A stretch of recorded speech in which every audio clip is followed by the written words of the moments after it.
Welcome to the Inside JMS podcast, where we tell the stories of the faculty and staff of the Hank Greenspun School of Journalism and Media Studies. I'm Kevin Stoker. I'm the director of the school. I'm here with Dave Norris. Great to be here, Kevin, as always. He's an assistant professor in residence here.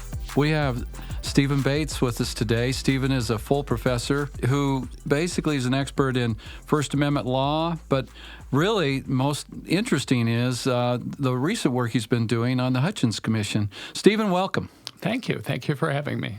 Well, Stephen, first of all, we can get in and talking about your research and the current book you're working on, but I kind of want to hear a little bit about your background. How did you end up going to law school?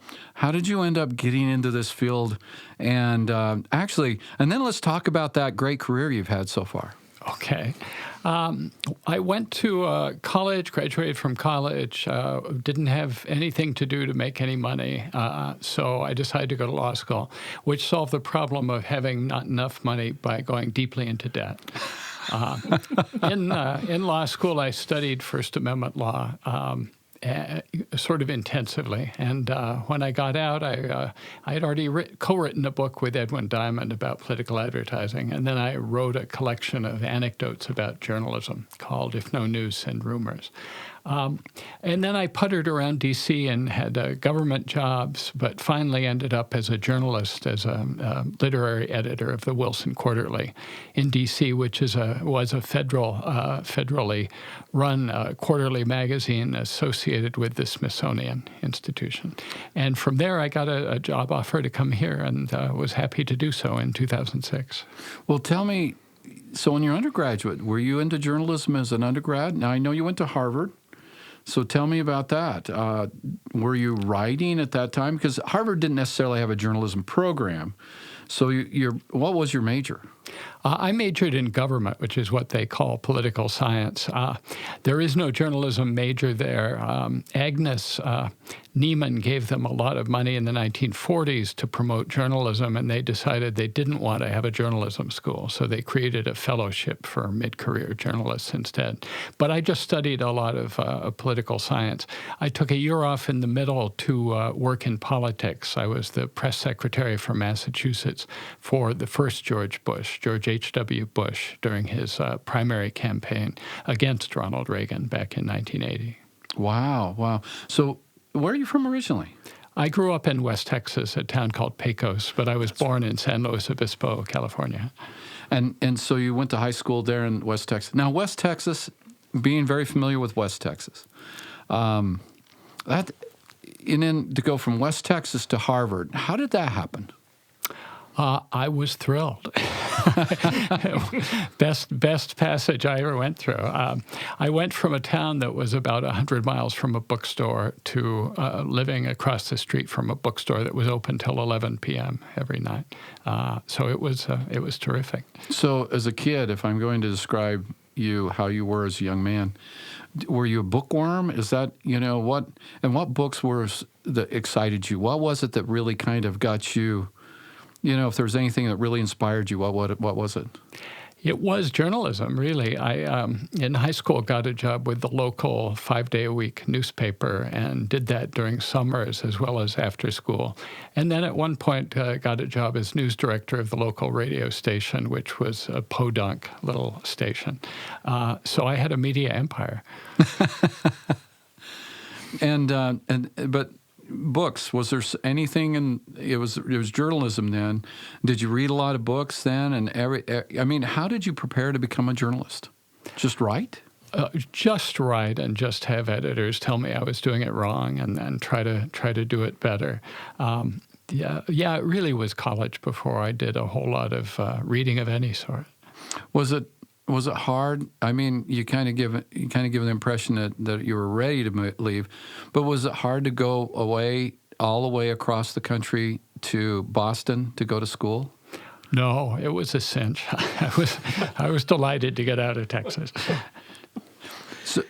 So tell me about. So you get to Harvard, and you're a kid from small West Texas town, a place where you see your dog running away for the next 3 days.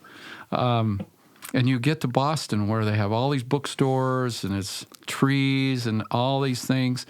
It had to be a bit of a culture shock. It gave me a lot of options I hadn't had before, including bookstores, including movie theaters. There were fabulous old movie theaters there then. And the first semester, I saw 5 movies a week. The Harvard Square Theater had a different double feature every day, 7 days a week, of Casablanca and old classic movies. So I filled in a lot of gaps in my education. Stephen, would love to hear a little bit more about that time that you decided, all right, I'm not broke enough. I should go to graduate school and study law. What really made you want to do the deep dive into the First Amendment? What was it specifically that interested you about that topic? Was it the work that you'd done kind of in that year off that you had taken when you were acting as a press secretary? Was it the fact that you just had this really keen interest in journalism and freedom of the press, a combination of all of it? Yeah, it was my experience in journalism and my interest in it. When I was in high school, actually, there was a high school newspaper, and I worked on it for one semester and was told I couldn't do it again because only students in the journalism program could do it. So I decided to start a literary magazine on campus, and the principal told me I couldn't distribute it. And so I got in touch with a new organization then called the Student Press Law Center in Washington. A guy named Chris Fager, and he later told me he had just gotten that job. The phone wasn't ringing. He was thinking, is this worth even having? But I got in touch with him and said, I've been told I can't distribute this literary magazine on campus. He said that's an obvious violation of the First Amendment. So he sent me a letter explaining all that. I took it to the school board, and the school board members read it and pondered it. And finally, one of them said, you know, the Supreme Court knows what's right for New York City and for Washington, D.C., but they don't understand Texas. So they just ignored it. How did you feel? I was a little surprised, and more so once I got to law school and learned you're not really supposed to do that. But, it was law unto themselves there. That's fascinating. I mean, that really is a story that I can understand might help pave the path for the road you ultimately went down. I mean, just having that personal experience of saying, this is the law, and then somebody saying, but we don't care. I mean, that had to have been a formative experience. Right, exactly. I wrote a book later about religious freedom, and I found the same thing in East Tennessee, where 30 years earlier, the Supreme Court said school prayer is unconstitutional. They were still doing it. It probably took a lot of moxie to contact somebody from across the country, an expert and things. That seems to be something characteristic that you have. The moxie, being willing to just not take no the first time and move forward and find a way to accomplish what you desire. Probably the high school was glad to see me go to Boston as well. They probably felt you belonged there. They probably brag about you now. They might. Stephen, let's talk a little bit about what you've been doing recently. You just got back from a sabbatical where you were very productive. Maybe you can tell us a little bit about how you spent your time. Well, I published a book about the Hutchins Commission a couple years ago, and so I continued to do some spin-off articles and things related to that, as well as do some interviews and guest appearances in classes and things from that. I ended up spending a lot of my sabbatical year in a town called Carpinteria, California, which my family had some connections to. And I collaborated with a fellow there named Vince Burns on a book about part of Carpinteria called Rincon Point. It's in the Images of America series of old antique photo books. So that was very interesting and an opportunity to use a lot of family photos.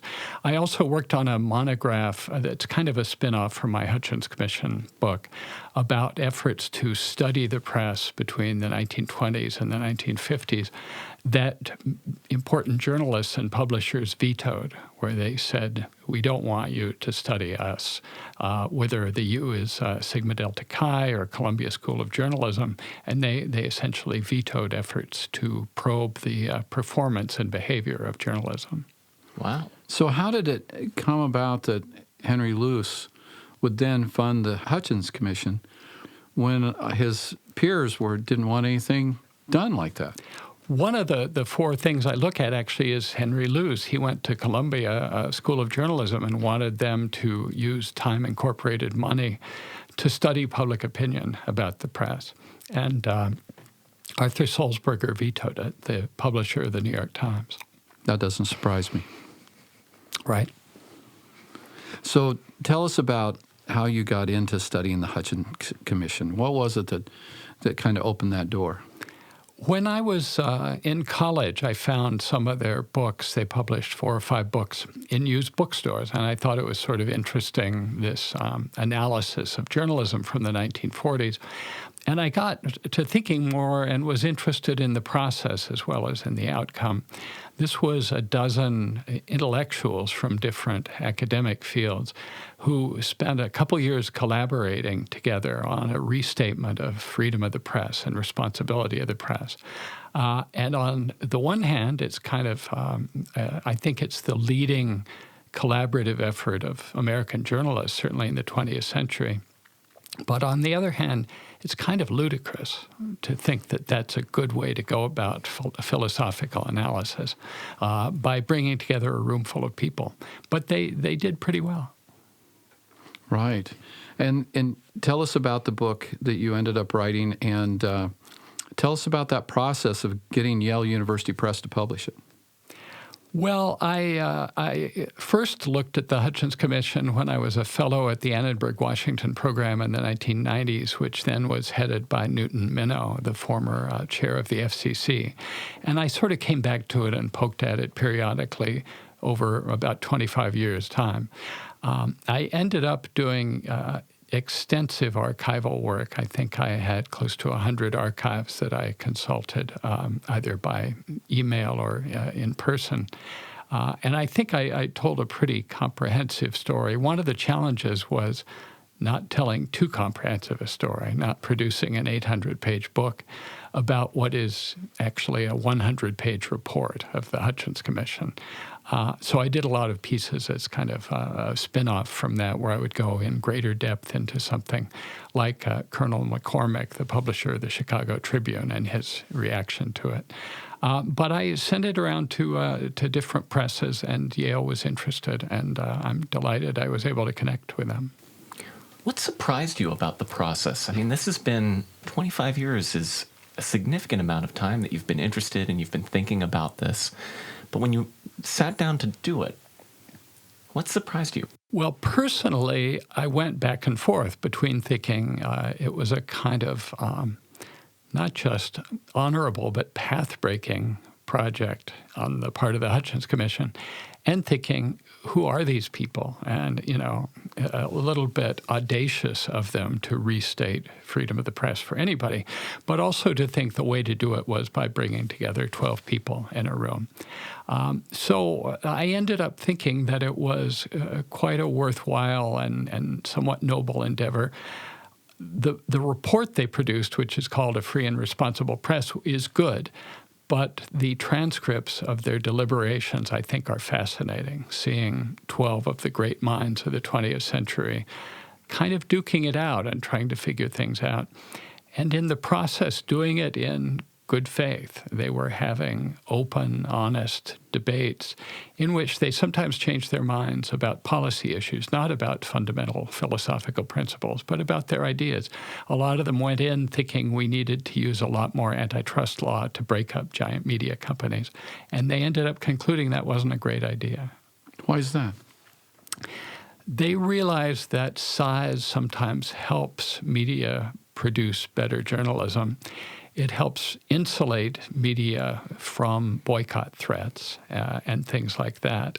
And to the extent they wanted to restore the kind of individual idiosyncratic voices of the 19th century, it took some size. It took a big media outlet. They didn't happen to like the voices that were dominating in the 40s. They didn't like Colonel McCormick or William Randolph Hearst. But they had to admit these were people who had ideas that they clung to so fiercely, they were willing to lose some money to get their ideology across. As you look at today, does that seem to be the case today? One of the things Henry Luce said was the first obligation of the press is to make a profit and survive. That seems to be the biggest challenge to the press now. One of the analytical approaches the Hutchins Commission came up was a distinction between what they called truth about the fact, meaning truth in context to make sense of it, and a common carrier, meaning kind of an open channel where anybody can say anything. At the time, they were worried that there wasn't enough common carrier, that a lot of people couldn't get their voices heard. To the extent there's a problem now, it's probably the opposite, that the common carrier is a bit too common, that it's too easy for people to get their voices heard. If they were here now, I'm pretty sure they would be worried about that. They didn't want to eliminate gatekeepers. They just wanted better, more open-minded gatekeepers. That's great. Stephen, talk to us a little bit about what you teach. And we know what you teach, but let's say to somebody who's listening to this who maybe hasn't taken any of your classes, what can they expect? The principal class I teach is the First Amendment law class, media law, for students in our program, journalism students. It is principally about journalism, although I touch on IMC and advertising regulation. I've tried different ways of teaching it and ended up with a kind of combination of lecture and discussion that seems to work well.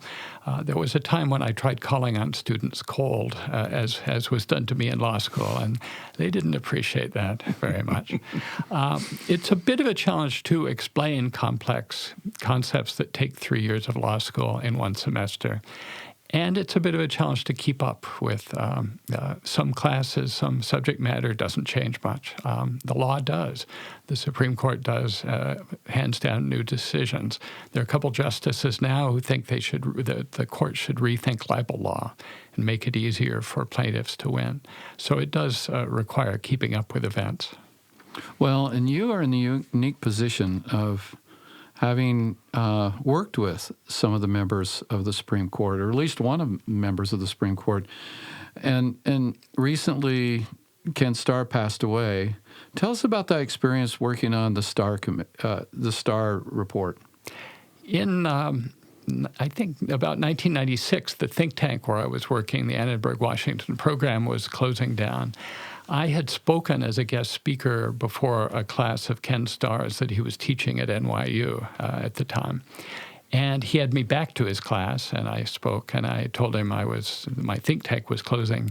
And he said he thought maybe they could use me for a couple months. And I ended up staying for, I think, 4 years, including through the Lewinsky business. I was part-time for a lot of it, and in fact was working at the Wilson Quarterly for the last part of it as book editor there. But my office for a while was between Brett Kavanaugh and Rod Rosenstein. Well, you know, we often talk about what's key in a career are mentors. Who were your mentors? Well, Ken Starr was very gracious and generous with everyone who worked with him and tried to nurture people and help them out. But I guess for mentors, I'd have to go back to college. There were two particular people, a political scientist whom I studied with named Abigail Thernstrom, who later connected me, she was kind of a journalist as well, to New Republic and places like that, and to foundations and to literary agents, was a great help to me. The other was an MIT professor named Edwin Diamond, who was a former journalist, senior editor of Newsweek. And he and I hit it off, and we collaborated when I was an undergrad on some articles for TV Guide, and then later collaborated on a book together called The Spot, which is a history of political advertising. You know, you were in the middle of everything going on there in Washington. Why go back in? Why go into academia? I mean, it's kind of like a journalist who's in the action in the newsroom, but you were in the action of the political realm where things were happening, where being in the know was important. And then all of a sudden, all the way to University of Nevada, Las Vegas. What was it that caused you to make that change? And it's a big change.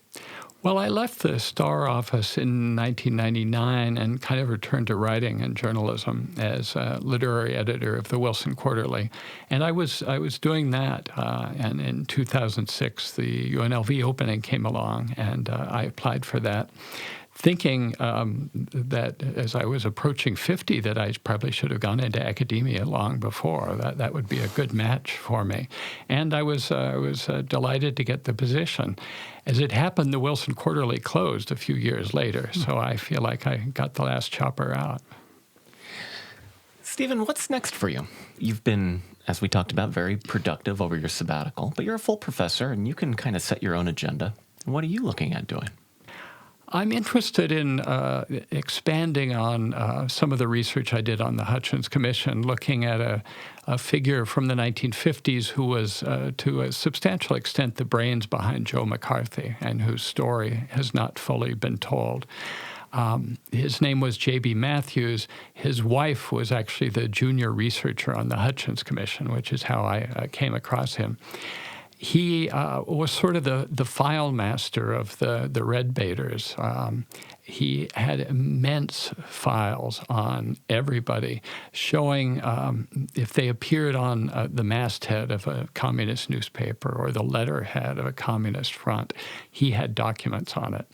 One thing that's appealing about doing something about him is his papers ended up at Duke, so there are incredible archives there. And I was in touch with his family, with his son, who gave me access to a lot of personal papers, including the papers of his wife, Ruth Inglis, which included her diaries and appointment books and all sorts of things, including that she was going to the New York Public Library to research and try to find dirt on different publishers and people on television and things like that. So that's sort of appealing. Yeah, that sounds like a rich archive. It is. I think there's an interesting story to be told there, including about McCarthy's kind of recklessness and reliance on other people to give him facts. So I think I have the question I'd like to close out with, Kevin, and it goes back to when you made it to Cambridge and were fortunate enough to see 5 movies a week. That's amazing. Which of these movies maybe made a lasting impact on you, or what kind of stands out as, man, I'm so glad that I saw this, and you remember it to this day? I took a class on film history, and the first semester was a little slow until the talkies came in. But it got pretty good then, and I was introduced to a lot of films I would never have seen. Chinatown was one of them. There were guest speakers who would come to Harvard. Vicente Minnelli came and talked about films that he had directed. John Lithgow came, who was a Harvard graduate who had just done a film. So there were just all sorts of opportunities in that direction. I took a screenwriting class from the man who wrote Bullitt and the Thomas Crown Affair, the original ones. So I was interested in that world as well as the journalism world. Fascinating. Well, is there anything we haven't asked you that we, to get to know you better, or something about you and your story that you think might be valuable for our audience to hear? Especially potential students or others who might run across your bio and think, I may want to take his class.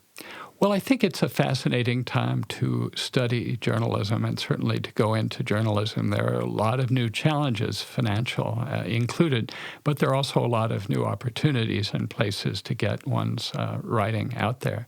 So it's just a fascinating time to study it, and it's a fascinating time, I think, to study the First Amendment as well, as it tries to accommodate the changes in media technology and the ways in which people can now get their voice heard across the country, around the world, without being a member of the press. Well, Stephen, thanks. We so appreciate your time. We do. Thank you, Stephen. Thank you.